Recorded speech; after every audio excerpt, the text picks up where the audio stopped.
একটি সুখী আর পারফেক্ট পরিবার, কিন্তু হঠাৎ করে তিনটি নৃশংস খুনি কে? আর এই সুখী পরিবারটা কি আসলে সুখী আর পারফেক্ট পরিবার ছিল? এক একটা সাক্ষাৎকার, এক একটা মানুষ, আর এক একটা মিথ্যের আড়াল থেকে বের হয়ে আসার সত্যের উন্মোচন। এই জাপানিজ সাইকোলজিক্যাল থ্রিলারটা আপনাকে দেখাবে মানুষের মুখোশের আড়ালে লুকিয়ে থাকা ভয়ঙ্কর সত্য।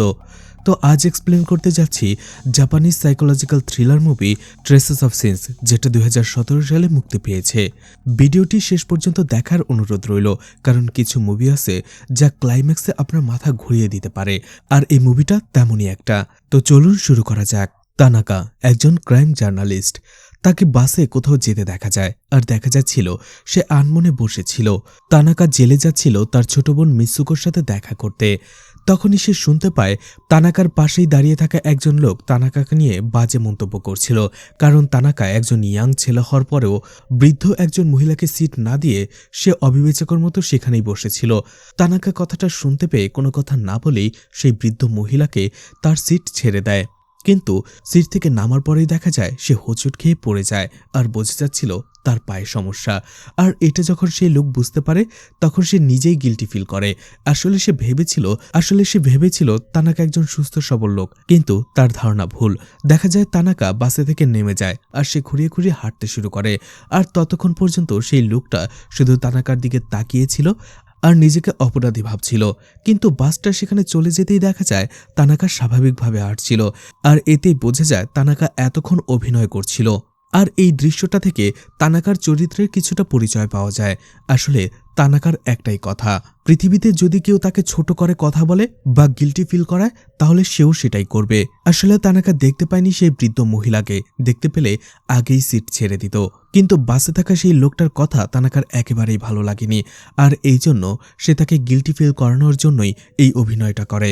এরপরেই তানাকা জেলে যেয়ে অ্যাডভোকেট নিকোশির সাথে দেখা করে। তানাকা আর অ্যাডভোকেট নিকোশি তারা বসেছিল। তানাকার ছোট বোন মিৎসুকো আসার অপেক্ষা করছিল তারা। এই মিৎসুকোকে জেলে অ্যারেস্ট করা হয়েছে চাইল্ড অ্যাবিউজের জন্য।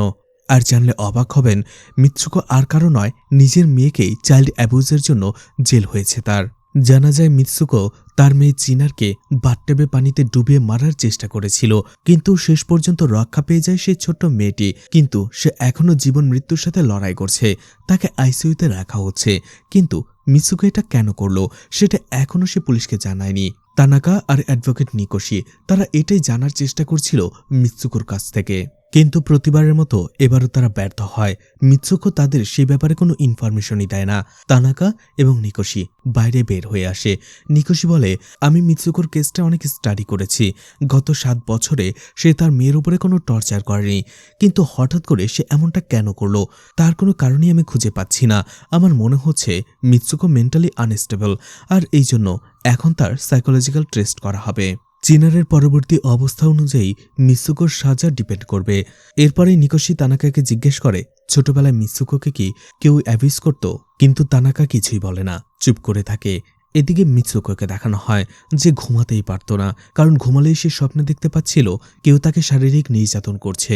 যাই হোক, আগেই বলেছিলাম তানাকা একজন crime journalist. Tanaka weekly trace নামের একটি ম্যাগাজিনে ক্রাইম জার্নালিস্ট হিসেবে কাজ করে। তানাকাকে দেখা যায় তার অফিসে এসে চিফ এডিটরের সাথে সে কথা বলছিল। তানাকা তাকে বলছিল সে টিকোনা মার্ডার কেসের উপরে ইনভেস্টিগেশন করতে চায়, রিপোর্ট লিখতে চায়। এই টিকোনা মার্ডার কেসটা 1 বছর আগেই ঘটেছিল, যেখানে একই পরিবারের 3 জন হাজব্যান্ড, ওয়াইফ এবং তাদের ছোট্ট মেয়েকে কেউ নৃশংসভাবে খুন করেছিল। কিন্তু পুলিশ আজ পর্যন্ত সেই কেসের কোনো সমাধান করতে পারেনি। খুনিকে সেটা এখনো জানা যায়নি, যদিও চিফ এডিটরের এই কেসটা নিয়ে তেমন কোনো মাথা ব্যথা নেই, কারণ এই কেসে লেখার মতো তেমন কিছুই নেই। কিন্তু তারপরও চিফ এডিটর তানাকাকে সেই কেসের উপরে ইনভেস্টিগেশন এবং স্টোরি লেখার পারমিশন দিয়ে দেয়। তানাকা সেখান থেকে চলে আসে। অন্য একজন অফিসার চিফ এডিটরকে এই বিষয়ে জিজ্ঞেস করলে সে বলে, আসলে সে কয়েকদিন ধরেই খেয়াল করছিল তানাকা তার ফ্যামিলি প্রবলেম নিয়ে একটু অন্য মানুষকে রয়েছে, তার একটা ব্রেক দরকার। আর এই কেসটাতে এমনিতেও সে কিছুই পাবে না, তাই এই কেসটা নিয়ে সে থাকুক, এতে তার উপর থেকে একটু প্রেশার কমবে এবং তার একটা ব্রেকও হয়ে যাবে। এরপরেই তানাকাকে দেখা যায় সেই বাড়িতে চলে আসে, যেই বাড়িতে 1 বছর আগে রাতের বেলা হিরোকি, তার স্ত্রী নাসুয়ারা এবং তাদের একমাত্র মেয়ে জিয়াসুকে নির্মমভাবে কেউ খুন করে ফেলেছিল। কিন্তু কে খুন করেছিল, কেন খুন করেছিল, তার কোনো কিছুই পুলিশ উদ্ধার করতে পারেনি বা জানতে পারেনি। পুলিশ এই ইনভেস্টিগেশন থেকে শুধু এতটুকু জানতে পারে এই খুনি এতটাই ভয়ানক আর চালাক ছিল যে খুন করার পরে সে সেই বাড়িতেই গোসল করে আর সেই বাড়িতে থাকা তার প্রত্যেকটা নিশান একেবারে পরিষ্কারভাবে মুছে দেয়, যার ফলে পুলিশ এই কেসটা থেকে একেবারে ক্লুলেস হয়ে গিয়েছিল। তানাকা আবারও বাড়িটা দেখে আর বাড়ির সামনে দাঁড়িয়ে ভাবে এখন সে কি করবে, কোথায় থেকে সেই কেসটা ইনভেস্টিগেশন শুরু করবে। কিছুক্ষণ পরে সে সিদ্ধান্ত নেয় হিরোকি এবং নাসোয়ারা তাদের যে ফ্রেন্ড, রিলেটিভ এবং কলিগ ছিল তাদের সে সাক্ষাৎকার নেবে আর এখান থেকেই তার ইনভেস্টিগেশন এবং স্টোরি শুরু করবে। আর এই জন্য তানাকা সর্বপ্রথম হিরোকির কলিগ সাতোশির সাথে সে দেখা করে। সাতোশি তানাকাকে বলে তারা শুধুমাত্র কলিগ নয়, বরং 15 বছর আগে তারা একই ইউনিভার্সিটি থেকে গ্র্যাজুয়েশন করেছে আর একই কোম্পানিতে তারা জব করত, শুধুমাত্র তাদের ডিপার্টমেন্ট আলাদা ছিল। হিরোকি সেলস ডিপার্টমেন্টে ছিল আর সে ছিল অ্যাকাউন্টস ডিপার্টমেন্টে। হিরোকির জন্য এই ডিপার্টমেন্টটাও হয়তোবা কাল হয়ে দাঁড়িয়েছিল, যদিও সেলস ডিপার্টমেন্টে বেতন ভালো পাওয়া যেত, কিন্তু কাজের প্রেশারও ছিল অনেক, এমনকি মাঝে মাঝে কাউকে গালিও দিতে হতো আর এই জন্য তাদের শত্রুর সংখ্যাও দিনে দিনে বেড়ে যেত। সাতোশি আরও বলে হিরোকি প্লেবয় টাইপের ছিল আর সে একেবারে স্বার্থপর ছিল, কিন্তু তারপরও তার কথাতে এমন জাদু ছিল যে মেয়েরা একা একাই তার প্রতি আকৃষ্ট হতো। আমাদের অফিসে তখন কাজ করত ইয়ানুমি, যে আমাদের অফিস কলিগদের মধ্যে সবথেকে বেশি সুন্দরী ছিল, আর এই ইয়ানুমি হিরোকির প্রেমে পড়ে যায়। হিরোকি এটা বুঝতে পেরে সেও সেটার সুবিধা নেয়। তারা দুজনেই প্রেম করতে শুরু করে। যেখানে হিরোকির কাছে ছিল এটা শুধুমাত্র একটা টাইম পাস, সেখানে ইয়ানুমি তাকে সত্যিকারের ভালোবেসে ফেলেছিল আর একটা সময় তারা শারীরিকভাবে ঘনিষ্ঠ হয়ে পড়ে। এর একদিন পরেই হিরোকি আমার কাছে আসে আর তাদের দুজনের রোমান্সের গল্প আমাকে বলে আর এতে আমিও লোভে পড়ে যাই। হিরোকির কাছে এইসব ডাল ভাত ছিল আর যেহেতু একবার ইয়ানুমির সাথে সে ঘনিষ্ঠ হতে পেরেছে, তাই এখন এই সম্পর্কটা ছেড়ে সে বের হয়ে আসতে চেয়েছিল। আমার কাছে এটা সুযোগ বলে মনে হয়েছিল, কারণ আমিও ইয়ানুমির সাথে মজা করতে চেয়েছিলাম আর এই বিষয়টা আমি হিরোকিকে বলি। তাই দুজনে মিলে একটা প্ল্যান করি। একদিন হিরোকি ইয়ানুমিকে মেসেজ করে এবং তার সাথে দেখা করতে বলে আর ইয়ানুমিও পাগলের মতো সেখানে ছুটে আসে, কিন্তু সেই বারে সে অনেকক্ষণ অপেক্ষা করে। হিরোকি তার কাছে আসে না। ইয়ানুমি তাকে মেসেজ করে, কল করে, কিন্তু তার কোনো রিপ্লাই হয় না। এতে ইয়ানুমির মনটা খারাপ হয়ে যায় আর ঠিক ওই সময়ে সুযোগ বুঝে সাতোশি সেখানে চলে আসে। তারা দুজনে সেখানে কথা বলে। সাতোশি ইয়ানুমিকে বোঝায় যে সে যেমন ব্যথায় ভুগছে ঠিক একই রকম ব্যথা অন্য একটি মেয়েও তাকে দিয়েছে, আর যেহেতু ব্যথা দুজনের এক, তাই তাদের কষ্ট তারা একে অপরকে ভাগ করে শেয়ার করে নিতে পারে। আর এভাবেই আমাদের মধ্যে সম্পর্ক ভালো হতে থাকে। আমরা দুজনেই একে অপরের কাছে চলে আসি। আর যখন আমি আমার উদ্দেশ্য পূরণ করে ফেলি, তখন আমিও ভেবেছিলাম যে এখন এই সম্পর্ক থেকে বের হয়ে আসা দরকার। আর এই জন্য ইয়ানুমিকে আমি বলেছিলাম তার এবং ইয়ানুমির এই সম্পর্কের জন্য তার সাথে হিরোকির সম্পর্কটা নষ্ট হয়ে যাচ্ছে, আর সে চাইছে না তাদের এই বন্ধুত্বটার সম্পর্ক কোনোভাবে নষ্ট হয়ে যাক, আর এই জন্য সে এই সম্পর্ক থেকে বের হয়ে আসতে চায়। কথাটা শোনার পরে ইয়ানুমি অনেক কষ্ট পেয়েছিল, মন খারাপ করেছিল, কিন্তু সে আমাকে কোনো বাধা দেয়নি, যার ফলে খুব সহজেই এই সম্পর্ক থেকে আমি বের হয়ে আসতে পেরেছিলাম। আর এরপরেই আমি আর হিরোকি বারে বসে মদ খেয়ে এই ব্রেকআপটা সেলিব্রেট করেছিলাম। আমার কাছে মনে হচ্ছে এমন কোনো মেয়েই হিরোকি এবং তার ফ্যামিলিকে মেরেছে, যার মন ভেঙেছিল বা কষ্ট দিয়েছিল হিরোকি। তখন তানাকা সাতোশিকে বলে, আর সেই খুনি কি ইয়ানুমি হতে পারে? সাতোশি বলে, কখনোই না। ইয়ানুমি বিয়ে করেছে, সেখানে তার একটা বাচ্চাও রয়েছে, সে তার হাজব্যান্ডকেও শুনেছি ভালোবাসে, আর সে তার পরিবার নিয়ে সুখেই রয়েছে। এছাড়া ইয়ানুমি যদি বদলা নিতেই হতো তাহলে সে আমাকেও খুন করত, কারণ আমিও তাকে ঠিক একইভাবে ঠকিয়েছিলাম যেভাবে হিরোকি ঠকিয়েছিল। সাতোশি সেখান থেকে চলে যায়। তানাকা ভাবে এরা কেমন লোক, ব্রেকআপ করেও কেউ সেলিব্রেট করতে পারে? এমন ভয়ঙ্কর মন মানসিকতার লোক সে আগে কখনো দেখেনি। এদিকে মিৎসুকোর সাইকিয়াট্রিক ডক্টরের সাথে সেশন শুরু হয়। মিৎসুকো ডক্টরকে বলে তার মা কখনোই তাকে কেয়ার করত না, তানাকাই তার সব দেখভাল করত। তানাকার মতো ভাই না থাকলে হয়তো সে আজ পর্যন্ত বেঁচেই থাকতে পারত না। তার খুব সৌভাগ্য যে তানাকাকে সে বড় ভাই হিসেবে পেয়েছে। এদিকে তানাকাকে দেখা যায় নাসোয়ার ক্লাসমেটের সাথে দেখা করার জন্য সে একটি ক্যাফেতে চলে যায়, যার নাম ছিল মায়ানা। সেখানে মায়ানার সাথে দেখা করার জন্য তানাকাকে বেশ কিছুক্ষণ অপেক্ষা করতে হয়। আর এই বেশ কিছুক্ষণ অপেক্ষার মধ্যে তানাকা খেয়াল করে যে মায়ানা খুবই অ্যারোগেন্ট এবং ইগোইস্টিক একজন মেয়ে। কিছুক্ষণ পরে মায়ানা তার সাথে কথা বলে। মায়ানা বলে সে আর নাসোয়ারা বিউনো কলেজে পড়ত, যেটাকে অনেকেই ধনী ছেলেমেয়েদের কলেজ হিসেবে জানত। তাদের গ্র্যাজুয়েশন করার কয়েক বছর পরেই নাসোয়ারা হিরোকিকে বিয়ে করে, কারণ সে অনেক ভালো জব করত। মায়ানা সেই কলেজের ব্যাপারে আরও বলে, বিউনো কলেজে যদি তোমাকে পড়তে হয় অবশ্যই তোমার স্ট্যাটাস থাকা জরুরি, না হলে তুমি কোনো সার্কেলেই ঢুকতে পারবে না। আমি সেই কলেজে ভর্তি হয়েছিলাম কারণ আমার বয়ফ্রেন্ড ইয়াগাটো সেই কলেজেই পড়তো। অন্যদিকে সেই কলেজে যাওয়ার পর আমি দেখতে পাই নাসোহারা ছিল সেই কলেজের বিউটি কুইন। শুধুমাত্র যে সুন্দরী ছিল তেমনও নয়, তার বাবারও টাকা ছিল, যার ফলে তার ওই কলেজে অনেক নাম ডাক ছিল। মেয়েরা তার আশেপাশে ঘোরাফেরা করত তার বন্ধু হবার জন্য। অন্য সবার মতো আমিও চাইছিলাম তাদের সার্কেলে যোগ হওয়ার জন্য, কিন্তু আমি তাদের লেভেলেই ছিলাম না। অন্যান্য মেয়েদের দেখতাম সারাক্ষণ নাসোয়ারার প্রশংসা করত, আর এই স্বভাবটা আমার মধ্যে ছিল না। তাই আমি বুঝতে পেরেছিলাম আমি ওদের সার্কেলে যোগ হতে পারবো না, আর এই জন্য আমি তাদের থেকে আলাদা থাকতে শুরু করি। কিন্তু আমাকে চমকে দিয়ে নাসোয়ারা একদিন আমার সাথে এসে নিজে কথা বলে, আর তার সাথে আমার ভালো বন্ধুত্ব হয়ে যায়। যদিও তার একটা কারণ ছিল, কারণ আমি আমেরিকা থেকে পড়াশোনা করে এসেছিলাম, তাই আমার ইংলিশ অনেক ভালো ছিল, আর এটাই নাসোয়ারা কাজে লাগাতে চেয়েছিল। নাসোয়ারা তার সার্কেলে আমার সাথে পরিচয় করিয়ে দেয়। সেখানে ইয়াগাটোও ছিল। ইয়াগাটো আমাকে দেখে কিছুটা অবাক হয়, কিন্তু তারপরে সে নিজেকে সামলে নেয় আর আমার সাথে এমনভাবে কথা বলে যেন মনে হচ্ছিল আমরা একে অপরকে প্রথমবার দেখছি। সেই দিন আমরা অনেক বড় একটা বারে দেখা করেছিলাম, আর সেখানে আমি ইয়াগাটোকে দেখে অবাক হয়েছিলাম, কারণ ইয়াগাটো ছিল মিডল ক্লাস ফ্যামিলির একজন ছেলে, কিন্তু সেখানে তার হাব ভাব চালচলন দেখে মনে হচ্ছিল তার বাবা কোটিপতি, আর এটাই সে সবাইকে দেখাচ্ছিল। সেই দিন পার্টির পরে আমি আর ইয়াগাটো একসাথে দেখা করি। ইয়াগাটো আমাকে পরিষ্কারভাবে জানিয়ে দেয় তার জীবনের একটাই লক্ষ্য, খুব তাড়াতাড়ি ধনী হওয়া, আর এটার একটাই পথ কোনো ধনী মেয়েকে বিয়ে করে উপরে উঠে যাওয়া। আর এই জন্য সে নাসোয়ারার উপরে লাইন মারতে শুরু করে। কথাটা জানার পরে আমার অনেক রাগ হয়েছিল। এরপরে তানাকা দেখা করে ইয়াগাটোর সাথে। ইয়াগাটো বলে মায়ানা সবসময় নাসোয়ারাকে হিংসে করত। আসলে মায়ানা গায়ে পড়া স্বভাবের একজন মেয়ে ছিল, অন্যদিকে নাসোয়ারা ছিল ঠিক তার ব্যতিক্রম, একেবারে এলিগেন্ট। নাসোয়ারা আর আমার পরিচয় হবার কিছুদিন পরেই নাসোয়ারা আমাকে পছন্দ করতে শুরু করে, কিন্তু মায়ানার এটা সহ্য হচ্ছিল না। সে আমাদের দুজনের সম্পর্কটা নষ্ট করে দেয়, কারণ মায়ানা মনে করছিল নাসোয়ারার জন্যই আমি তাকে ছেড়ে দিয়েছি, কিন্তু আসলে কথাটা ভিন্ন ছিল। নাসোয়ারার স্পোর্টসম্যান পছন্দ ছিল, আর আমি তেমনই একজন ছিলাম, যার ফলে নাসোয়ারা ধীরে ধীরে আমার কাছে আসতে শুরু করে। মায়ানার থেকে নাসোয়ারাকে আমার বেশি ভালো লেগেছিল, আর এই জন্যই মায়ানার সাথে আমি ব্রেকআপ করে ফেলেছিলাম, আর এই বিষয়টাই মায়ানা মেনে নিতে পারেনি।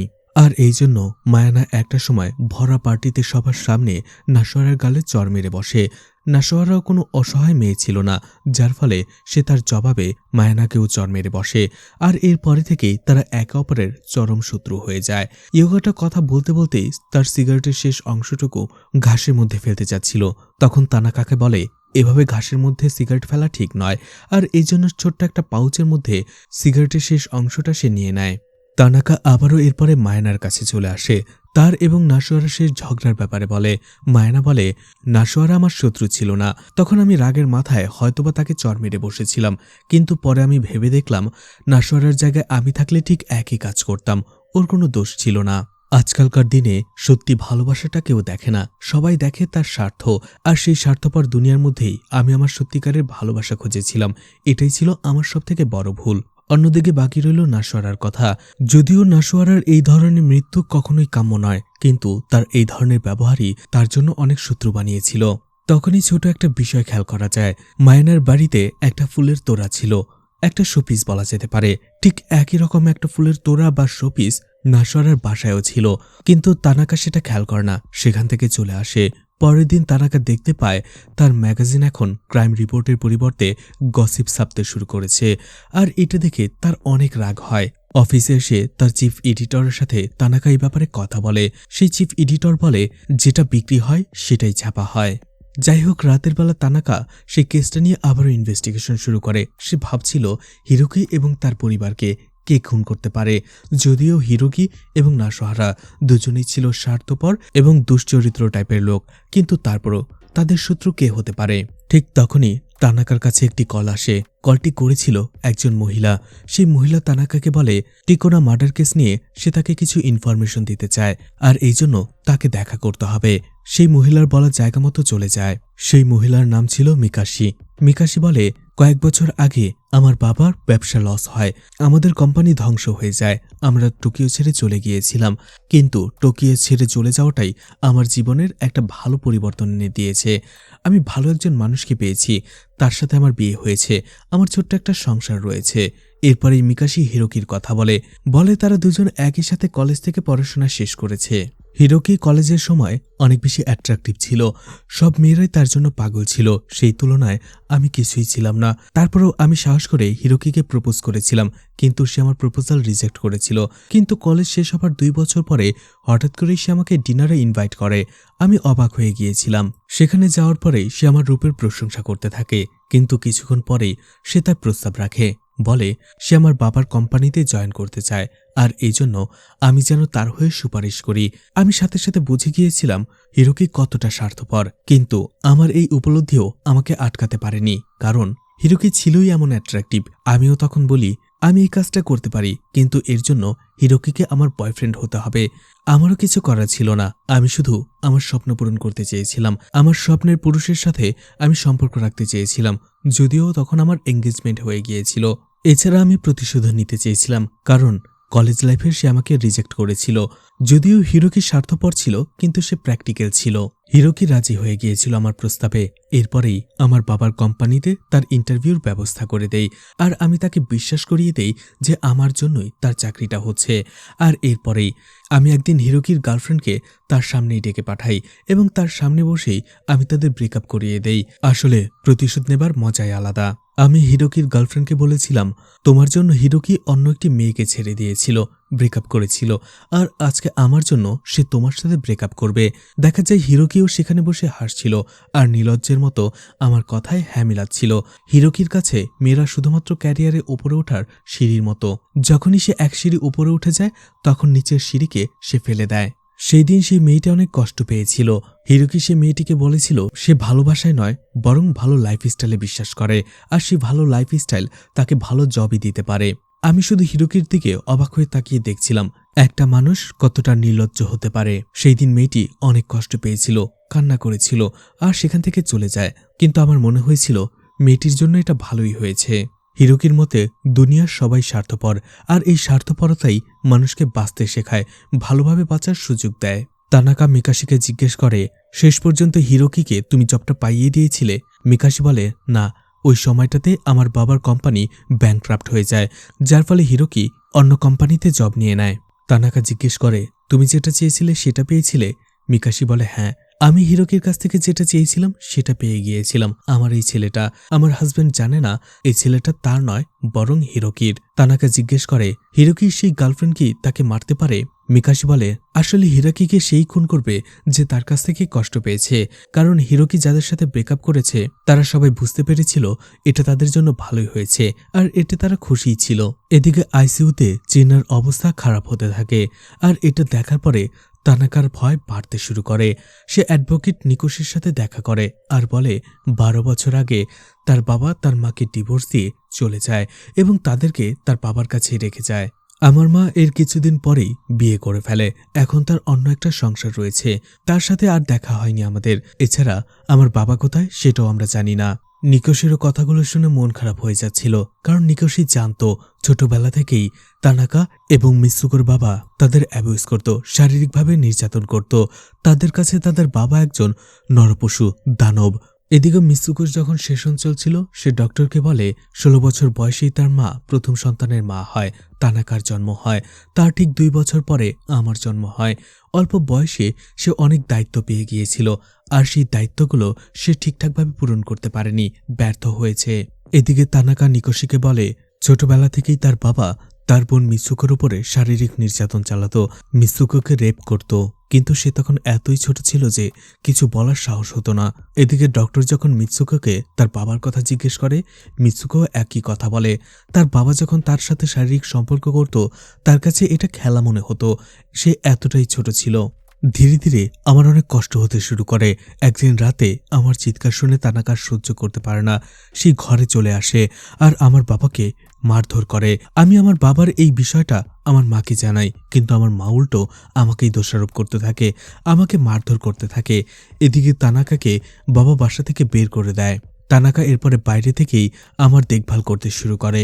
আর এরপরে তো আমার বাবা মায়ের ডিভোর্সই হয়ে গেল, আর তখন বাবা আমার সাথে একাই ছিল। এদিকে নিকোশি তানাকাকে জিজ্ঞেস করে, তাহলে চিন্নার বাবা কে? তখন তানাকা চুপ করে থাকে। কিছুক্ষণ পরে বলে সে জানে না, এটা শুধুমাত্র মিৎসুকোর একটা সিক্রেট, সেটা কাউকে কখনো বলেনি। তখনই তানাকাকে মায়ানা কল করে আর বলে তার মনে পড়েছে কলেজ ডেতে আরও একজন মেয়ে ছিল যার জীবন নাসওয়ারা নষ্ট করে ফেলেছিল। সেই মেয়েটি নাসওয়ারার খুনি হতে পারে, কারণ তার কাছে ক্লিয়ার মোটিভ ছিল। তানাকা জিজ্ঞেস করে সেই মেয়েটিকে। মায়ানা বলে মিৎসুকো, অর্থাৎ তানাকারি বোন। কথাটা শোনার পরে তানাকা হতবাক হয়ে যায়। এরপরেই দেখানো হয় কলেজের প্রথম দিনেই জুনিয়র মিৎসুকোর সাথে পরিচয় হয়ে যায় ফাইনাল ইয়ারের নাসওয়ারার সাথে। বিউনোর মতো একটা স্বনামধন্য কলেজে পড়াটা সবসময় মিৎসুকোর একটা স্বপ্ন ছিল। মিৎসুকো একেবারেই সহজ সরল স্বভাবের একটি মেয়ে ছিল। এই বিষয়টা বুঝতে পেরেই নাসওয়ারা তাদের গ্রুপে মিৎসুকোকে অ্যাড করে নেয়। নাসওয়ারার গ্রুপে অনেক ধনী পরিবারের ছেলেমেয়েরা ছিল। তারা সেখানে আনন্দ উল্লাসে মেতে থাকত। বাবার কাছ থেকে নির্যাতনের শিকার হওয়া মিৎসুকো সেখানেই নিজের সুখ খুঁজতে থাকে।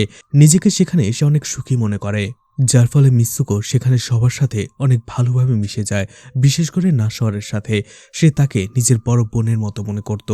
কিন্তু নাসওয়ারা এবং তার ফ্রেন্ড সার্কেলের সবাই ছিল স্বার্থপর। কেউ কারো স্বার্থ ছাড়া একটা কাজও করত না। নাসওয়ারা একদিন মিৎসুকোকে দেখা করায় ইয়াগোটোর সাথে। তারা সেখানে অনেক পার্টি করে, আনন্দ করে। মিৎসুকোও সেখানে অনেক বেশি এনজয় করে। কিন্তু একটা সময় দেখা যায় অনেক বেশি মদ খেয়ে ফেলে মিৎসুকো, যদিও এই মদটা তাকে ইয়াগাটো এবং নাসওয়ারাই খাইয়েছিল। আর এতে নেশাগ্রস্ত হয়ে পড়ে মিৎসুকো। ইয়াগাটো সেখানে মিৎসুকোকে ভালোবাসতে শুরু করে। আর পারিবারিক শোষণে শোষিত হওয়া মিৎসুকো ইয়াগাটো সেই ভালোবাসাকে সত্যি ভালোবাসা হিসেবে মেনে নেয়। আর সেই রাতেই তার সাথে চলে যায় একান্তে সময় কাটানোর জন্য।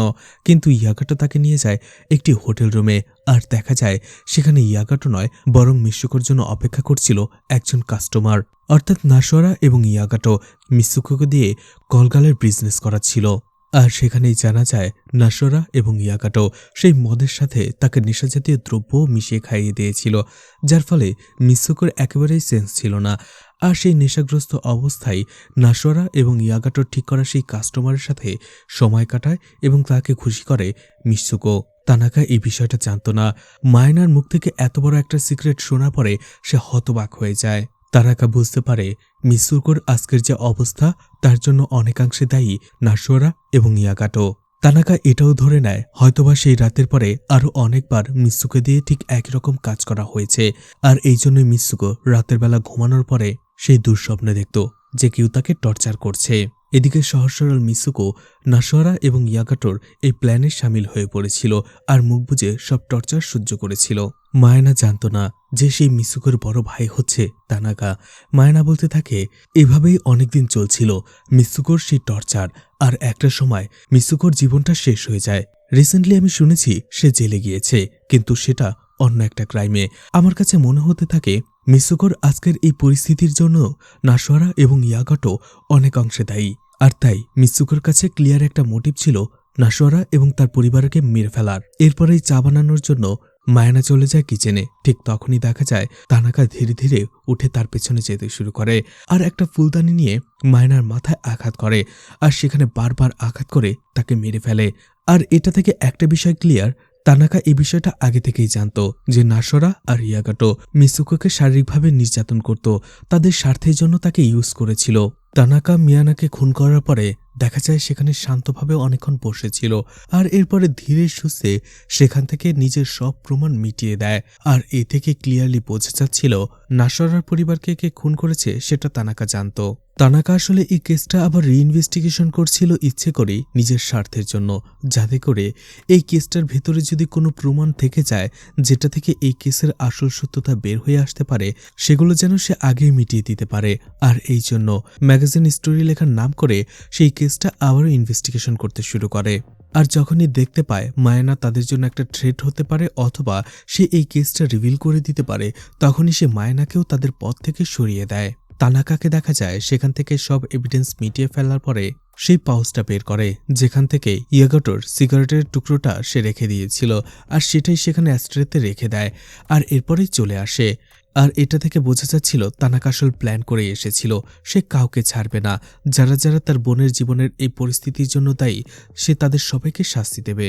আর পরের দিনই দেখা যায় তানাকার প্ল্যান সফল হয়। সে নিউজ পেপারে দেখতে পায় মায়নার খুনের জন্য পুলিশ ইয়াগাটোকে অ্যারেস্ট করেছে। এদিকে তানাকাকে দেখা যায় তার অফিসে আসার পরে চিফ এডিটরকে বলে সেই টিকোনা মার্ডার কেসটা সে অফ করে দিতে চায়, কারণ সেখান থেকে নতুন বের হওয়ার মতো কিছুই নেই।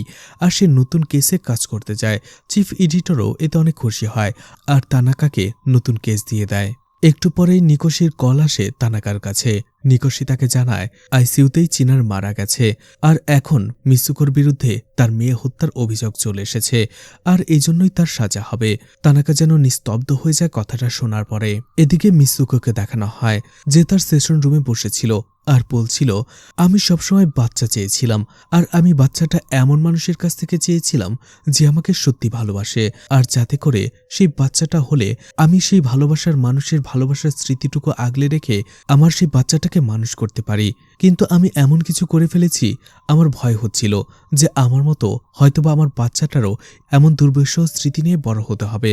ঘটনা চলে যায় 1 বছর আগে, যেখানে একটি সুপারমার্কেটে মিসুকো নাশোয়ারাকে দেখতে পায় যে তার মেয়ের সাথে সেখানে এসেছিল। মিসুকো দেখতে পায় নাশোয়ারা তার মেয়ের সাথে অনেক খুশি ছিল আর সেখান থেকে যাবার সময় তাদের দুজনেরই দেখা হয়। মিসুকো হেসে তার সাথে কথা বলার চেষ্টা করেছিল, কিন্তু নাশোয়ারা সেখান থেকে এমনভাবে তাকে অ্যাভয়েড করে চলে যায় যেন মনে হচ্ছিল তারা একে অপরকে আগে কখনো চেনেইনি। আর এই বিষয়টা মিসুকোর অনেক বেশি খারাপ লাগে যে ভাগ্য মানুষকে কোথায় থেকে কোথায় নিয়ে আসে। আমার জীবনটা যারা শেষ করে দিয়েছে তারা এখন খুব সুখে রয়েছে, সুখী পরিবার নিয়ে জীবন কাটাচ্ছে, আর আমি তিলে তিলে সেই দুর্বিষহ স্মৃতি বয়ে বেড়াচ্ছি। আমি নাশোয়ারার কাছে জবাব চাইতে গিয়েছিলাম, কিন্তু সে আমাকে অপমান করে তাড়িয়ে দিয়েছে, সেখান থেকে চলে যেতে বলেছে, যেটা আমার একেবারেই সহ্য হয়নি। আর তাই রাতের বেলা পেছনের দরজা দিয়ে আমি তার বাসায় চলে গিয়েছিলাম। কিচেন থেকে চাকু নিয়ে প্রথমে আমি তার হাজব্যান্ডকে মেরে ফেলি আর এরপরেই মা আর মেয়ে দুজনকে একসাথে খুন করে ফেলি। একটি সুখী পরিবারের শেষ হলো, কিন্তু আসলেই কি পরিবারটা সুখী ছিল? আসলেই কি পারফেক্ট কোনো পরিবার ছিল, নাকি উপর থেকে সবকিছু মিথ্যেভাবে সাজানো ছিল? যাই হোক, ঠিক তখনই দেখা যায় সেই রুমে চলে আসে ডক্টর, অর্থাৎ মিসুকো এতক্ষণ একা একাই কথা বলেছে, তার এই কনফেশন কেউ শুনতে পায়নি। ডক্টর সেখানে মিসুকোকে বলে তার মেয়ে মারা গেছে আইসিইউতে। কথাটা শোনার পরে মিসুকোর মুখের ভেতরে কোনো রিয়াকশনই হয় না, উল্টো একটু পরে সে পাগলের মতো হাসতে থাকে। আর এই সবকিছু থেকে বোঝা যাচ্ছিল আসলে মিসুকো যখন নাশোহারা পরিবারকে খুন করার পরে সেখানেই বসেছিল, সেখানে কোনোভাবে খবর পেয়ে তানাকা চলে আসে আর সব প্রমাণ লোপাট করে দেয়। আর এরপরে তারা সেখান থেকে চলে আসে আর এরপরেই আবারও সে ইনভেস্টিগেশন করে যেসব ক্লু বের হতে পারত সেটাও ধ্বংস করে দেয়। এদিকে সেই লয়ার নিকোশিকে দেখা যায় মিসুকোর মায়ের কাছে চলে আসে। নিকোশি তানাকার মাকে বলে মিসুকোর মেয়ে আইসিইউতে মারা গেছে। এছাড়া মিসুকোর ভাগ্য অনেক ভালো যে তানাকার মতো সে একজন বড় ভাই পেয়েছে যে সব সময় তার পাশে ছিল, তার খেয়াল রেখেছে। না হলে হয়তোবা মিসুকো চিনারের মতো কোনো আইসিইউতে মরে পড়ে থাকত। তানাকার মা বলে আমার 2 ছেলে মেয়ের সাথে আমি অনেক আগেই সম্পর্ক ত্যাগ করে দিয়েছি, তাই তাদের জীবনে কি হলো না হলো সেটা নিয়ে আমার কোনো মাথা ব্যথা নেই। এতে নিকোশি রেগে যায় আর বলে আপনি কেমন মা, আপনি এত স্বার্থপর কি করে হলেন? আপনার এই স্বার্থপর স্বভাবের জন্যই মিসুকি যখন মা হয়েছে আপনি তখনও তার পাশে পর্যন্ত দাঁড়াননি, তাকে একবার দেখতে পর্যন্ত যাননি। তানাকার মা বলে এটা ওর সিদ্ধান্ত ছিল, ও বাচ্চা চেয়েছিল, বাচ্চা নিয়েছে, ওর ভাগ্য ও নিজে নির্ধারণ করে নিয়েছে। নিকোশি আরও রেগে যায় আর বলে আপনি এমনটা কি করে বলতে পারেন? মা হিসেবে আপনি তো কলঙ্ক। আপনার নিজের হাজবেন্ড তার আপন মেয়েকে শারীরিকভাবে নির্যাতন করত, রেপ করত, আর আপনি সেটা সাপোর্ট করে গেছেন। আর সেই নির্যাতনের কারণেই মিসুকো প্রেগনেন্ট হয়ে গেছে, আর আপনি সেটাকে ভাগ্য বলছেন। এতে একটু চমকে যায় তানাকার মা আর বলে আপনাকে কি বলল যে আমার হাজবেন্ড মিসুকোকে রেপ করত? নিকোশি বলে আমি সব জানি। তানাকার মা বলে আপনার কোথাও ভুল হচ্ছে। আর তখনই তানাকার মা সবথেকে শকিং টুইস্টটা রিভিল করে। সে বলে মিসুকোকে আমার হাজবেন্ড নয় বরং তানাকা রেপ করত।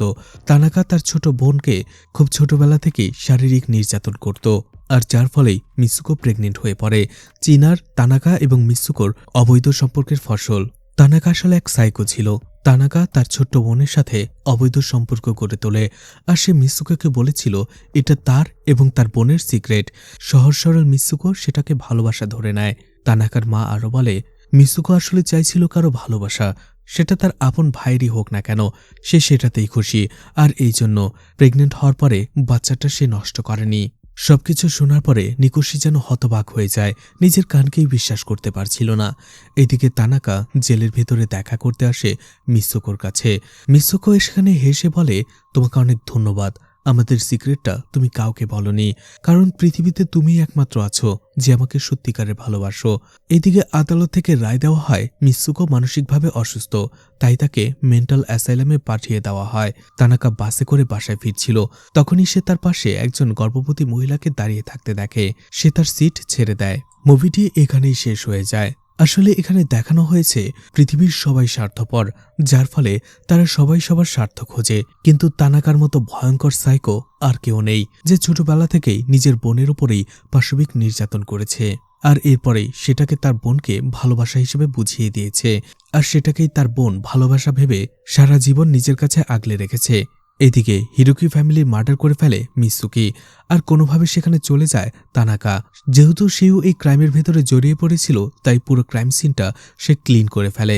যেহেতু সে একজন ক্রাইম জার্নালিস্ট ছিল, তাই এই বিষয়গুলো তার খুব ভালো করে জানা ছিল। আর এরপরে আবারও সে খুনিকে ধরার অজুহাতে বাকি যে প্রমাণটুকু থাকার চান্স ছিল সেটাকেও ধ্বংস করে দেয়।